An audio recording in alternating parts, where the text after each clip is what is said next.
street epistemology. Now, epistemology is just what the... So methodology of asking questions? Yes. Is that it? Yeah, I think it's like the philosophy of knowledge and how you know what you know. Sure. So we like to ask people, how are you so sure about what you're so sure about? Yeah. What do you guys, what's the conclusion that you guys normally come to? Is that like nobody actually knows anything? People are very confident about their beliefs, Uh-huh. yet have trouble articulating rock solid quality reasons that are testable. Sure. I How did, want to play. do you? Yeah. Yeah, why don't you sit down? Do you want to sit down with Quinn here? Sure.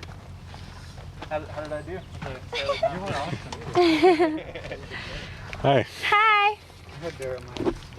my name's Quinn. Hey, Quinn. Nice I'm to meet Geri. you. Geri, cool name. Thank you.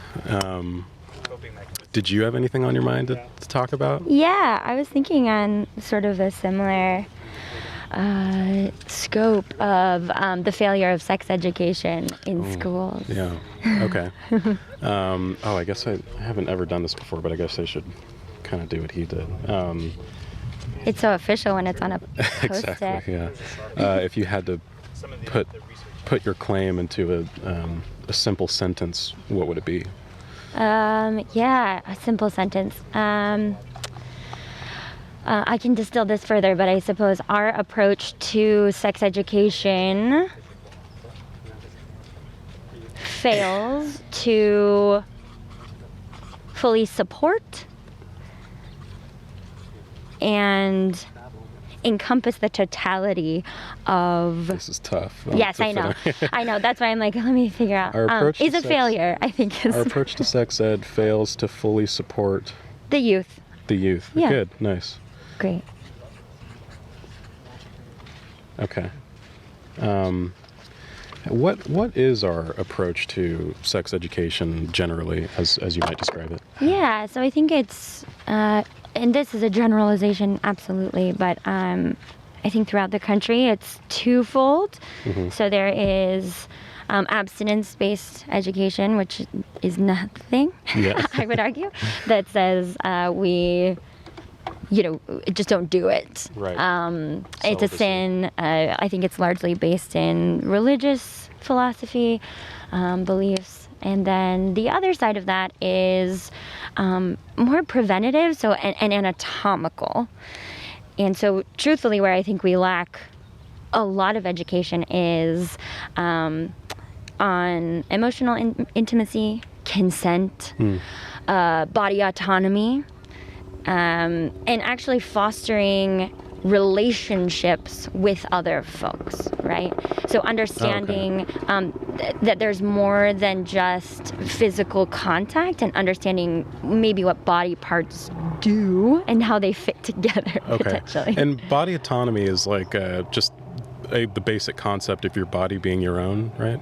Yeah. Okay. Yeah, so you have autonomy, you have control, you have ownership over your own body, and people can't just give, for example, kids, right? When you force kids to give hugs or have physical contact with family members even, or the lack of questioning and consent of, yes, are you okay with a hug? Right. Are you okay with some physical contact? Does this feel safe? Encouraging that from a young age, which I think has become incredibly problematic and has led to rape culture, toxic masculinity, Right. which are broad terms, and a lot of the problems that we're seeing. Wow. Yeah, it sounds manifest. like a pretty, like your idea of what sex ed should be is like a revolutionary approach in regards to what we're doing, right?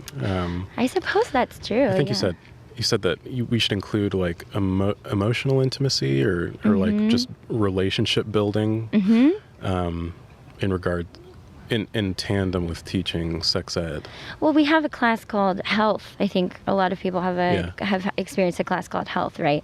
And a lot of it is anatomical based. But the socialization of how we interact with other humans and what consent looks like. Consent is a huge piece of it that I think we don't speak about. Body autonomy is huge and is tangential. And those two go hand in hand. Hand in hand, yeah, absolutely. And this idea of you know, what intimacy looks like on multiple levels. Yeah, I'm yeah, sort of- not just the physical one. Yeah. Like I was watching, I'm embarrassed to say, a reality show.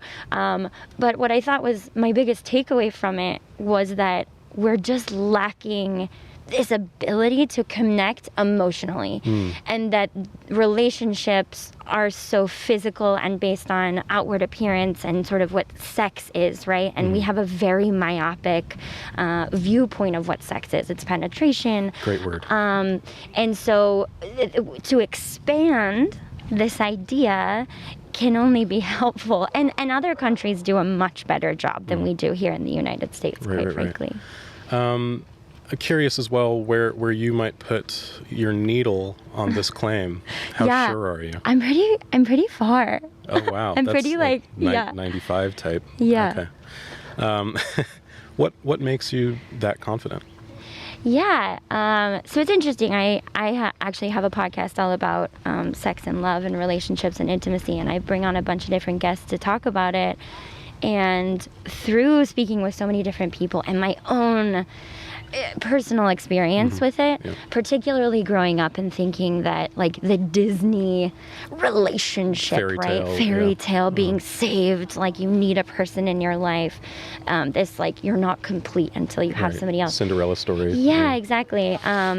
Is really detrimental. And the more that I talk to people about preventative strategies for kids and students of like sexual assault and sexual trauma and rape and you know, the Me Too movement and the things that are coming up now, I am thoroughly convinced that it is a foundational issue that we are not addressing young enough. In the United States in particular? In particular, I don't have as much understanding of you know, in other countries, but I do know in Europe, and I've had experience with some things that I've seen programs in England, like bodies aren't covered, you know, like we just see naked bodies and it's not like demonized. Wait, sorry, I missed that. Yeah. Are you saying that there's like a nudist movement in Europe that... Yes, let me clarify. So there's like sexual education programs that I've seen, particularly in England, that like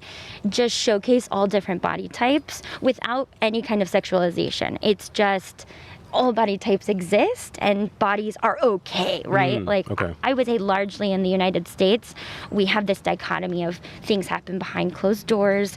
You know, there's like this exciting, you know, horror and sort of Madonna thing for everybody. Right. And you're supposed to be prudish sort of outwardly, and then behind closed doors, things happen. Lady in the streets, freak in the bed type? Yes, Okay, exactly. Yeah, gotcha. Yeah. Wow. Okay, so I guess what I'm kind of getting is that both sex ed and health should be, I guess, maybe one and the same, first of all, and also have more of a psychological approach. I don't know if I'd say that, but you know, considering teaching about consent and body autonomy, and also about building relationships. But then there's also this kind of basic problem in the United States in particular about, well, first having to do with like, there's a lot you said. First having to do with Disney, like the sort of Disney trope of having maybe like one monogamous true love relationship with some prince who's supposed to come sweep you off your feet. And then also, the concept about like being prudish and the... Is this Disney? Yeah. Did a fairy tale just interrupt? Because that was kind of amazing. Yeah, that was awesome. It was like a crescendo to what you said. Yeah, it was. Wow, that took me away. But so you're this idea that you're supposed to be prudish or cover up in the streets, but then be like a freak in bed. You feel like is a toxic sort of. Would you say that it's toxic? Or? I would absolutely say it's toxic, and I would say it's toxic for all genders, not just for female identifying folks. You know, I think in both cases, it's one is the savior, right? Who can then have ownership and property over the other.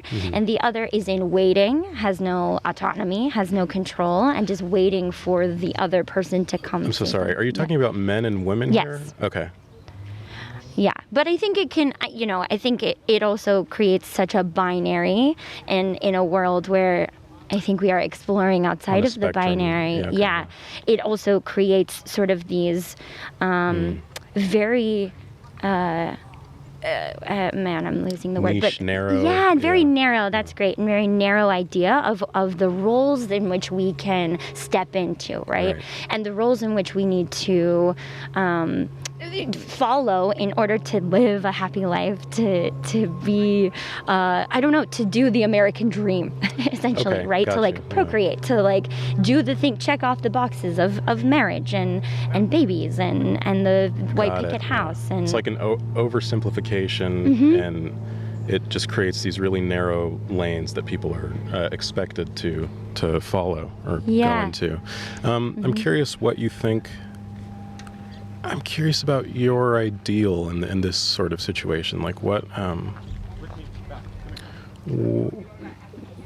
does it look like when not only the kind of education system that you want succeeds or is implemented, but maybe once we change our Disney princess narratives and all that sort of stuff, what do relationships look like? Are people less prudish in the streets, less freaky in the sheets? Why?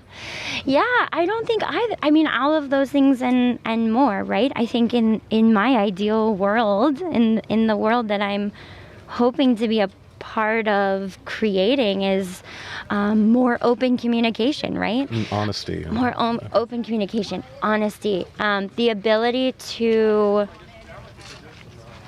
be able to be who you are and let that, if you have a fetish, right? We're curious about other people. We allow other people to exist in the way that they feel pleasure. That pleasure is not something that should be hidden, that it's not something we should feel ashamed about. There's so much shame that we have around sexuality Okay. and sex. And so I think alleviating so much of that, like, I think people are way more curious, right? Talking about cordial curiosity. They are way more curious Yep. and interested in exploring their bodies and what their bodies want to do. And because we have the lack of communication, the lack of like the ability to even verbalize what we want, because there's so much shame and stigma attached to it, Yeah. because we only have an anatomical understanding, right? Or this very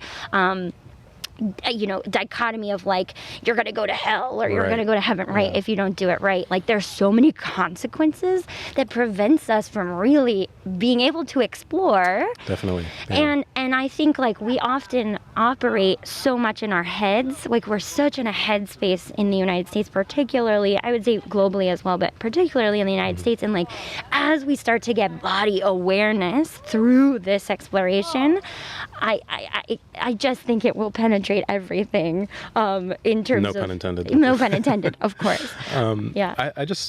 I don't want to keep you here forever, but I have a Yeah, couple more questions that please. are really on my mind. And it might seem tangential, but I want to know where the limits of this thought of yours are.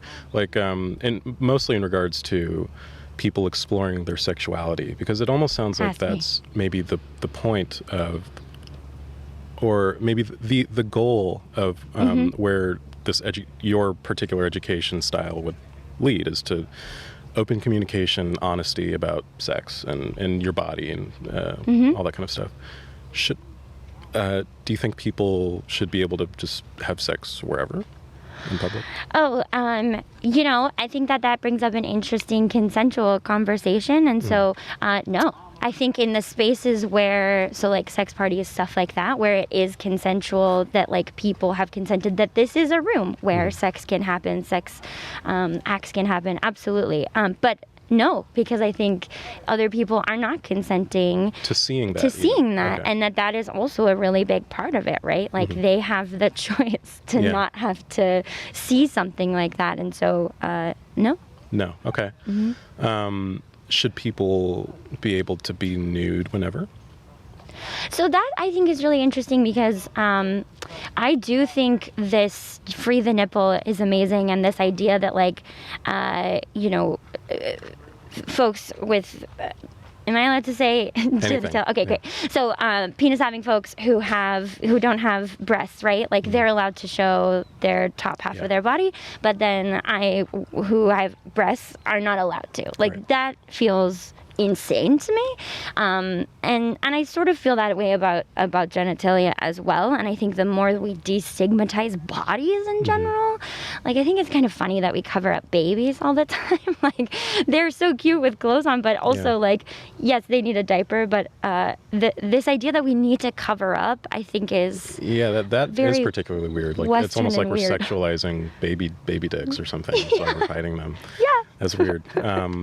So you are saying that ultimately you'd like to get to the point where being in the nude in public isn't weird or seen sexually. I mean, or have you anything been like to San Francisco? People walk around nude all the time, and I haven't been yet. Yeah, so it's shocking for a second, right? We think that these things are going to be so scary and weird, and because we've been told they're so taboo, and then it happens, and it takes a moment, and you're like, oh right, is a body. I have a body, right? And you're like, and then it just becomes normalized.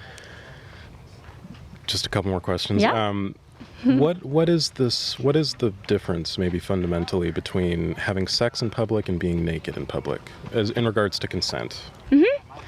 Yeah, that's interesting. I mean, I think that there is a fine line there, and I think when I talk about, I think in San Francisco there is a consent. If you're coming into the city, there is this idea, and so we would have to change nationally to having a more accepting idea of bodies in general, in order for that to be something that would make sense here.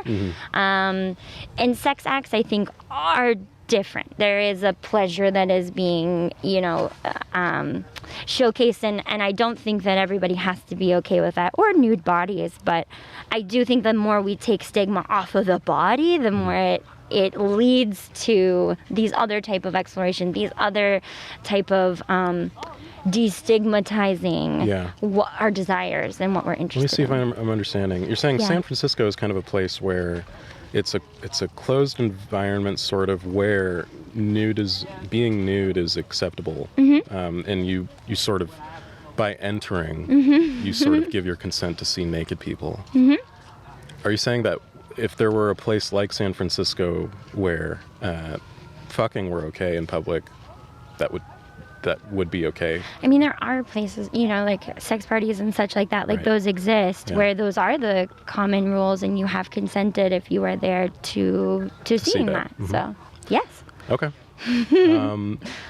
How is there anything that could roll your confidence back?